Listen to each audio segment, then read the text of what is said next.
Hello dears, welcome to study with C.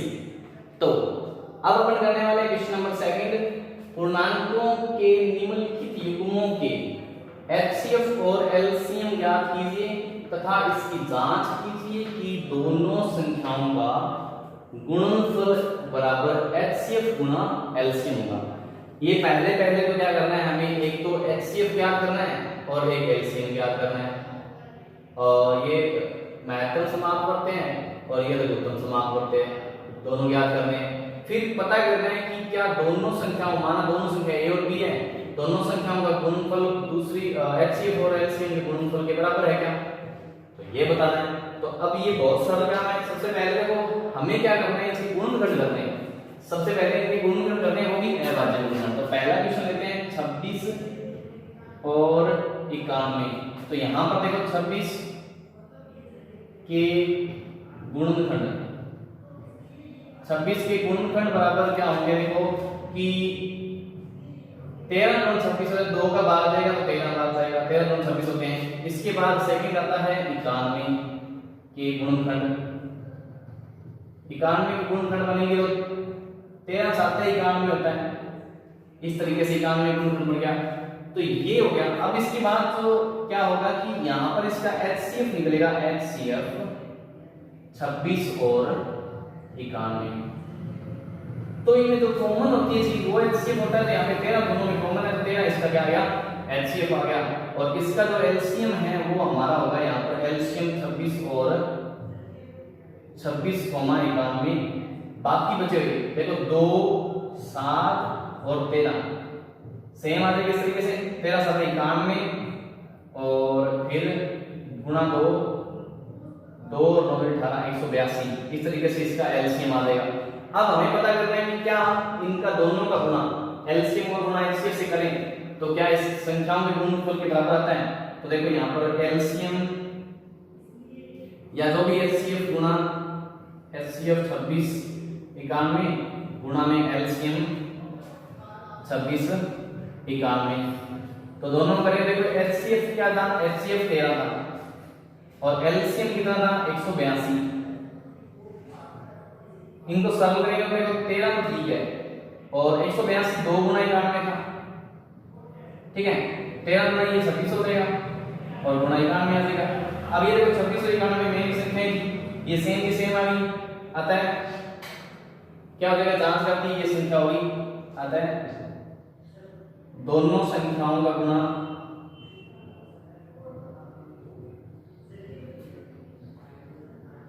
HCF गुणा LCM के बराबर है।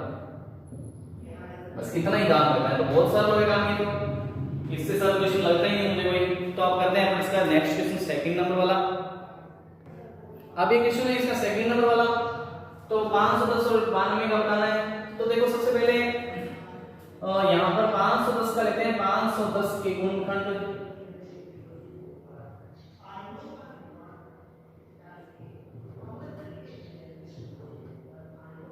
तो 510 की गुणनखंड देखो पहले इसमें 2 का भाग देते हैं तो ये 255 बार जाएगा।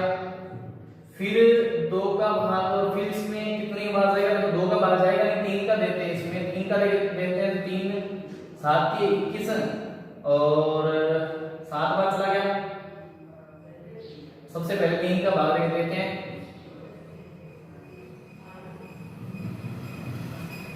8 के 24 और 1 और 5 से 15 85 बार चला गया।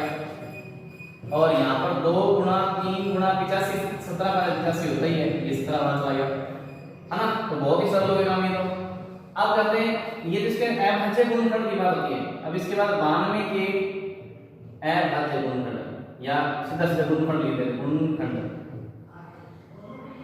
92 गुणनखंड की बात करेंगे तो 2 का भाग देंगे। सबसे पहले 2 का भाग देंगे तो ये आएगा 46 और इसके बाद 46 में फिर 2 का भाग देंगे तो ये 23 आ जाएगा। और 23 में जाता नहीं किसी के बाद, 2 का भाग जाता नहीं है, 3 का भाग जाता नहीं है। तो यहां पर इसका एचसीएफ जो बनेगा ना, ये जो एचसीएफ बनेगा, एचसीएफ इसका 510 और 92 कितना होगा, एचसीएफ होगा देखो 2 और 2, सिर्फ 2 कॉमन आ रहा है, उसके अलावा कुछ कॉमन नहीं आ रहा, तो ये एचसीएफ होगा।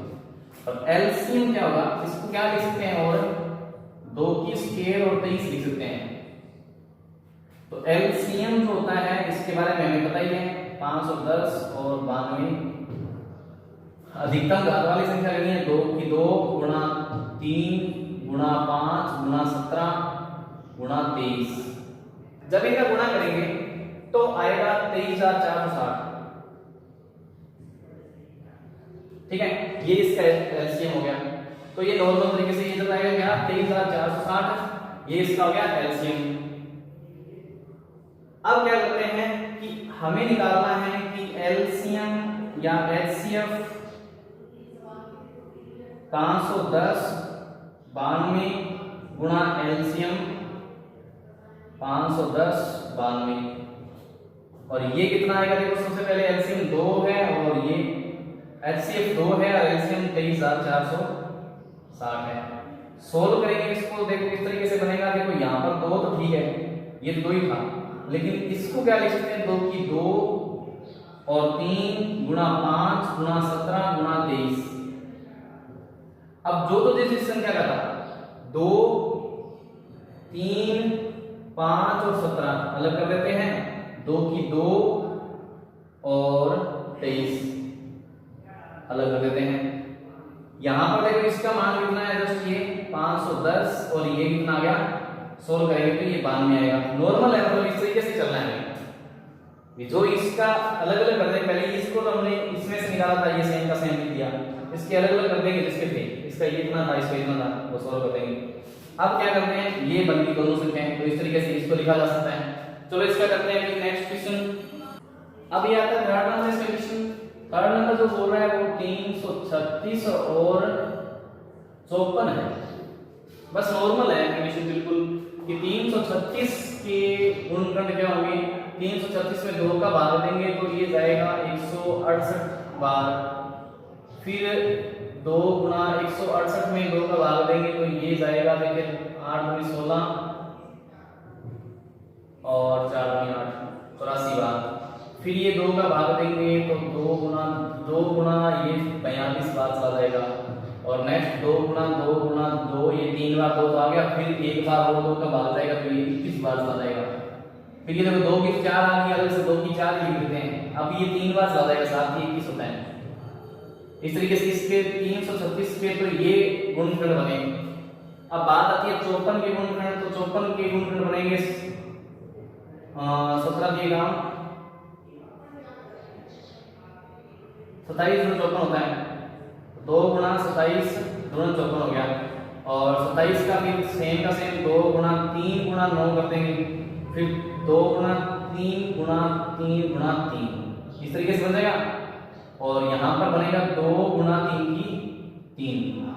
अब निकाल के देखो एलसीएम, पहले एलसीएम निकालो, एलसीएम निकालो, एक ही बात है। एलसीएम निकलेगा इसका 336 और 54 का, जैसे इसका एलसीएम निकालेंगे इसका कितना निकलेगा, कॉमन जो आती है इन दोनों में से 2 कॉमन आ रहा है इसमें से तो, और एक आ रहा है 3 कॉमन, है ना, 2 छोटी छोटी आ रही है, 2 एक आ रहा है और 3 की एक आ रहा है, 2 सबसे छोटी, तो 3 दूनी 6 आ गया इसका एलसीएम। और एलसीएम जो होगा वो अधिकतम घात लेनी है 336 और 54। एलसीएम जो होगा वो यहां से आएगा, देखो 2 की 4 3 की 3 और 7, 2 की 4 16 और 3 की 3 27 और 7। ये जब दोनों को गुणा करेंगे तीनों को पूरा, तो हमारे पास आएगा 3024। ठीक है, 3024 आ जाएगा। तो अब क्या करते हैं, नॉर्मल तरीके से इसका क्या करते हैं, हमें चेक करना है कि ये इसके बराबर है क्या। तो हमें क्या करना है, एलसीएम या एचसीएफ बराबर एचसीएफ गुणा में 336 और 54 और गुणा में एलसीएम 336 और 54 बराबर क्या हो जाएगा, क्या निकालना है, एचसीएफ क्या था हमारे पास, एचसीएफ है हमारे पास 6 और गुणा में एलसीएम कितना 3024। 6 कहां से है, 2 गुणा 3 से है 6, और 3024 कहां से है, 2 की 4 और 3 की 3 और 7 से है। नॉर्मल है, सब सेम का सेम लिख देना। अब देखो कितना कितना किसका है, 2 की 4 और 3। देखो 2 की 4 इस संख्या का जो गुणनखंड है वो अलग लिख देंगे, 2 की 4 3 एक बार और 7, ये था एक संख्या का। और दूसरी संख्या का 2 एक बार 2 3 की 3, एक बार 2 और 3 की 3, यही बचा। ये कितना है, ये 336 आएगा और ये कितना आ गया, ये नॉर्मल आ गया, क्या 54 आ गया। तो इस तरीके से एचसीएफ और एलसीएम का जब गुणा है वो भी इसके बराबर करते हैं, तो आता है ये एलसीएम और एचसीएफ का गुणा बराबर उसके संख्या और गुणनफल के बराबर हो जाएगा। तो ये नॉर्मल क्वेश्चन था।